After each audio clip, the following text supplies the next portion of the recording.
YouTubers like Yes Lucid are getting millions of views on their videos for just simply how good their editing is. On top of that, majority of the comments in Lucid's videos are complimenting his editing and style, which just shows how important editing is in gaming videos. But you may wonder, how can such editing be achieved? Which is exactly what I'm going to show you in this video by breaking down how all these YouTubers revolutionized gaming editing completely. In the past year, I have drastically improved my editing from what people would call below average to what some people would call admirable. And that's why in this video, I'm going to go over the major things I learned in that past year that'll take you from a noob to a professional editor in one video. Now, the first thing when it comes to perfecting a gaming video is going to be having a good idea, because your idea is why the viewer is going to click on the video in the first place and what you're going to build off while you're editing it. To know if you've got a good idea, just picture yourself editing the video, and if it works in your head, then it must work. But please, for the love of God, don't use ChatGPT. Now that you have your idea, the first thing we're going to do is implement some satisfying moments into your videos that'll help you increase retention and overall improve your video. Picture one of those really satisfying TikTok videos where half of the screen is an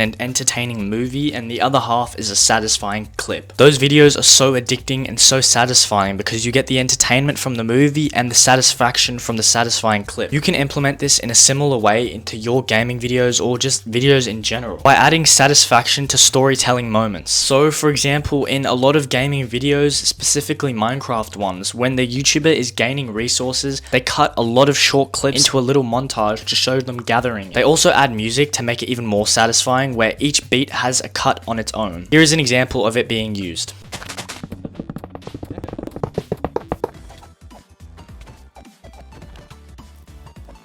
This doesn't just apply to gaming videos. Having cuts on drop beats in songs will improve your retention a bunch, and on top of that, in so many scenarios in real life videos you can use it. Just make sure you include it only sections of the video so it doesn't get too repetitive, and make sure when you do, you make it count. All the successful YouTubers I know use J-cuts, so why shouldn't you? If you don't know what a J-cut is, a J-cut is essentially where the next clip's audio overlaps on the previous clip before the previous clip finishes. And to create a J-cut, it's quite simple. All you're going to do is make sure this audio is below this clip, and then drag it over like this so it's overlapping. Hold Alt and drag this one back, and then hold Alt and drag this one forward. And then you just want to repeat that for pretty much the rest of the clip. J-cuts only work on about 90% of cuts, so if one of them feels weird, just get rid of it and do a plain simple cut. The next tip I have for you is going to be the show not tell mentality. To explain what that is, the show not tell mentality is essentially where you show the viewer what they're hearing instead of letting them imagine it themselves. And you want to use this mentality with as much as you can. To give you an example, in a lot of Minecraft videos,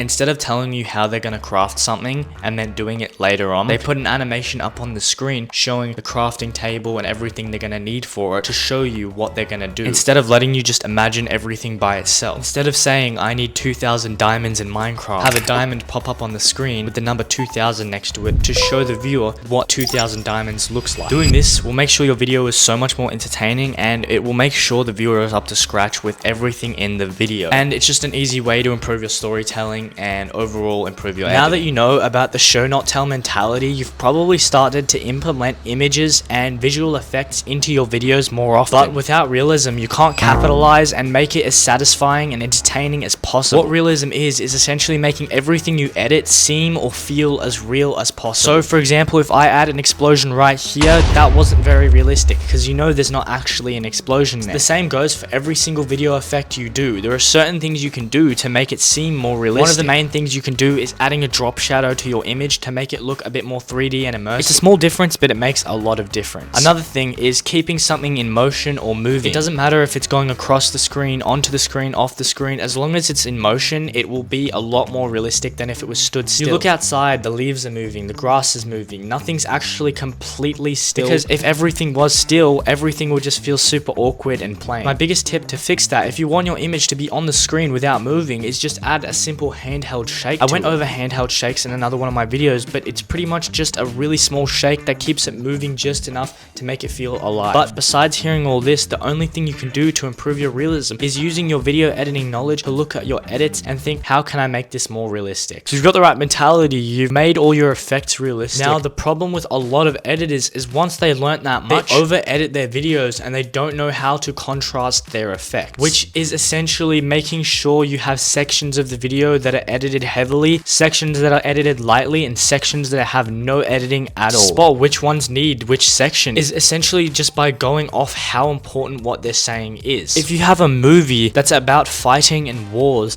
the main part, which is going to have the most editing, would be them having a war. The least or no editing is them just having a friendly chat in the middle of the movie. If any of that makes sense, you can use that same psychology in your actual videos. But whatever you do, even if you get the sections wrong, it won't matter as much as if you had no editing at all or too much editing. Make sure the important bits have a lot of editing and the not so important bits don't. Now, how do you be creative when you're editing? There is a general thing I like to always tell people who follow me in the Editor Accelerator free community or even on YouTube is there's nothing wrong with copying or taking inspiration. Find a video very similar to the one you're editing and find a good editor who's doing it. Then just steal his style or try and replicate his effects into your own videos to improve your creativity. And over time, once you have done that enough, you will be able to have creative thoughts that you come up with yourself. But for the years of editing I did, majority of them I spent copying and taking inspiration, and then once I've done that, now I can come up with my own ideas and edit the video from scratch with zero help. But since I'm guessing a lot of you are either beginners or intermediate editors, then you want to copy and take inspiration from anyone you can or anyone that inspires you. And that is the easiest way to improve creativity in your videos. And the last thing of this video is going to be having proper sound design. Sound design is simple enough. First issue you may come across with sound design is not having the right sound effects. To find sound effects, you can either go on YouTube, Epidemic Sound, but that costs money, or you can go and join the Editor Accelerator for free, and we have free sound effects in the course in there. Any of those options will work to find sound effects, but it's just about you being creative and knowing what sound effects are what. Now that you have your sound effects, how do you actually sound design your videos for the best results possible? Every single movement in your videos requires a sound effect. It could be a whoosh, it can be a beep, it can be a tick,